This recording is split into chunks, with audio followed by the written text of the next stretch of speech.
Jay Widener comes on George Norrie on occasions. He'll come on. He talks about alchemy, and Jay is absolutely goddamn brilliant, incredible mind. And Jay and I have been friends for a long time, and I can tell you all kinds of stories about Jay and Richard Hoagland. But Richard was telling me one night, because he was a speaker up there too, we went out to dinner one night, and Richard was telling me that the moon was hollow, and that it was probably towed here. And on that, it just reminds me, have you ever heard of Dr. Norm Berglund? Dr. Norm Berglund is a physicist for NASA. His book. Huh? Yeah, I get his book. Yeah, The Ringmakers of Saturn. Yeah. Well, Norm Berglund came up to me. I noticed him because he looked out of place. He was a little short man, very well dressed, with a little bow tie and a little briefcase. He looked like a mad scientist. And he came up to me in San Francisco. I was speaking at a conference up there, and he came up and he said, "Jordan, I want to talk with you. I got something to show you." So I follow him over because he's already fascinating just to look at. And we sat down in the lobby. Yeah. I'm wondering, who is this guy? And he said, "My name is Norm Berglund." He gave me his business card. He said, "I've come here to talk to you." So as I'm through talking to you, I'm going home. I'm not interested in what's going on. I'm interested to tell you something. He said, "Here's my credentials," and he showed me his paperwork and his ID from NASA. He's one of the top physicists at NASA. And he says, "You talk a lot about Saturn. I'm going to tell you some things that we know about Saturn that nobody knows. Saturn is inhabited. We don't know who they are, but we know there's somebody there. We know that aliens have used Saturn as a base because that probe that went out there, he said, I have in my briefcase," and he showed me the pictures of spaceships of some kind going into Saturn. You can see a picture, boop, boop, boop, boop, boop, and it goes into Saturn. And others, when it was going around, coming out of Saturn. So we know that there are ships coming into the planet and going out of the planet. And he says, so we know it's inhabited. We don't know who they are exactly. And he said, but we also know that the rings around Saturn are artificial. Somebody made them. And so that's what his book is about. His book is called Saturn, The Ringmakers of Saturn.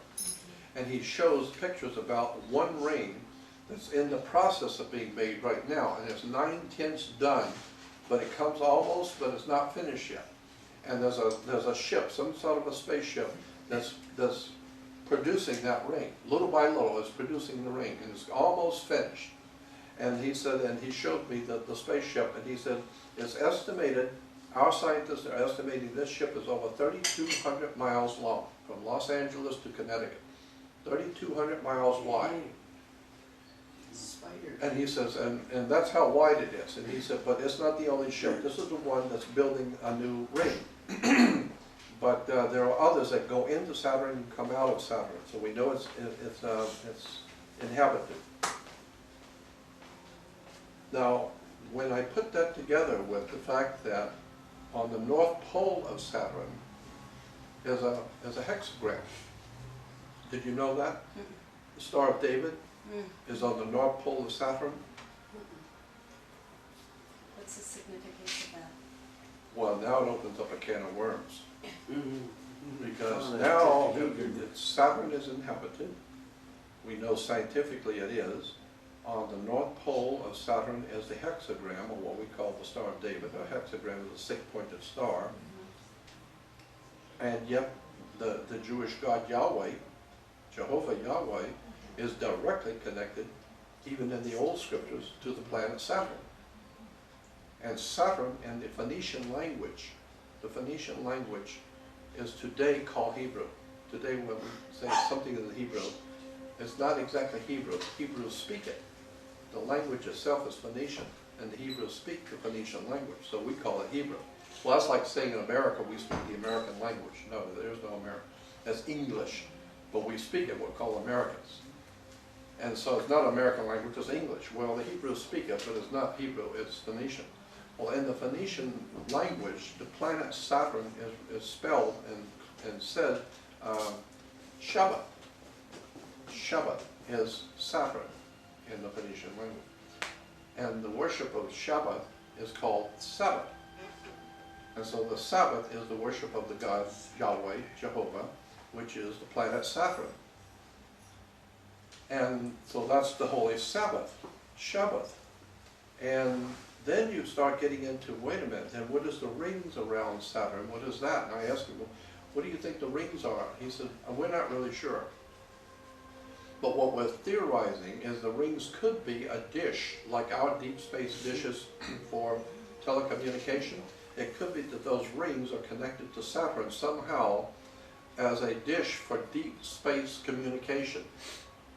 So as Saturn moves around, that dish radiates out and can pick up messages from deep space. So it's kind of like an antenna. They move it around. If it's inhabited and they're using those rings as a communication, who are they communicating with? And that's why the Vatican, when Dr. Roger Lear talked with Balducci, the Catholic priest who was talking about UFOs and aliens are here. He's in the Catholic Church and he's right there with the Pope. But he's saying the aliens are here. You better get ready for them because they're here. And he's talking about Saturn. Balducci was talking about Saturn, and I'm thinking, wait a minute. What does the church know here that they're not telling us? And well, oh, there are demons out there that come from the heavens. Well, where do the angels come from? A child will tell you, come from heaven. Well, where is God? Ask any 8-year-old. God's out there, he's in heaven. Well, of course, that's what it is, heaven. You look out and you'll see heaven. But I got to tell you, if God is in heaven and the angels are in heaven, heaven is extraterrestrial. I don't know if you know that or not. So if there are angels from out there who have come here, they're smarter than you. You haven't gone there, they've come here, so they're smarter than you. And they can do things you can't do. And they've come from heaven. Well, an 8-year-old will tell you that. Well, that means they're extraterrestrial, and they have come here. So you better go back and look at this. Even the Apostle Paul said in the book of Corinthians, I think it was, the Apostle Paul wrote, always be hospitable to all men, for some have entertained angels unaware. Meaning, always when you're in the presence of anybody, be hospitable and courteous. Because some have entertained aliens who look like humans, but they're not human. They're just fooling you. And they look like human. Why? Because they're the ones that created you to start with. So you look like them. They don't look like you. And if that's the case, then my God, that opens up a can of worms. How many people among us in government and religion are not really humans that look like us? They are the Elohim in the Bible. Elohim said, we, come let us make. I talked with Dr. Rabbi Marvin Antelman, Rabbi Marvin Antelman, many years ago, during the 60s, from about 61 to 69, he and I were continually on the phone talking to each other. He was in Newton, Massachusetts. He's written many books, many famous books about the Jewish religion and about occultism, the Jewish history of occultism and mysticism, and he's very famous. I don't know if he's even alive now, but that was back in the 60s. But the things he used to tell me fascinated me, even back then. He said, nowhere in the Bible does it say God created man. It doesn't say that. He said, try and find any place in the New Testament or the Old Testament that says God created man. It doesn't say that. Go back and read it correctly. Read the sentence the way it was written. That's what the church said, that God created man. It doesn't say that in the Bible. It doesn't say that in any Hebrew text either. What it says, if you go back and read it, and he went through this with me and explained it to me, Genesis 1:1 says, in the beginning God created the heavens and the earth. But that's a mistranslation. The King James Translating Committee was great on the King's English, but on Hebrew and Greek they weren't that high. They made a few mistakes. So they did the best they could in translating it into the King's English. So when it says in the beginning God created the heavens and the earth, that's not what it says in the Hebrew. It says in the Old Hebrew, in the beginning Elohim created the heavens and the earth. Elohim is a feminine plural on the end of the word God. God in the Phoenician language is El. El is in the Phoenician language, Hebrew language, God. But if you look up El in the dictionary of gods, it says El was Saturn. Saturn was called El. So if you take Isis from Egypt, Isis, the worship of Isis, and the worship of Amun-Ra, the sun, Amun-Ra, Re, and then the worship of Saturn, El, you got Israel, Isis, Ra, and El, the three names of the gods of the ancient East. So today we think it's all the Israel. No, it's Isis, Ra, and El, airhead. Open up your mind and find out where this stuff is coming from. And then when you understand that the moon god in Arabia, the Arab moon god was called Yahweh, or Allah, Yahweh, Allah, Yahweh, and Yahoo.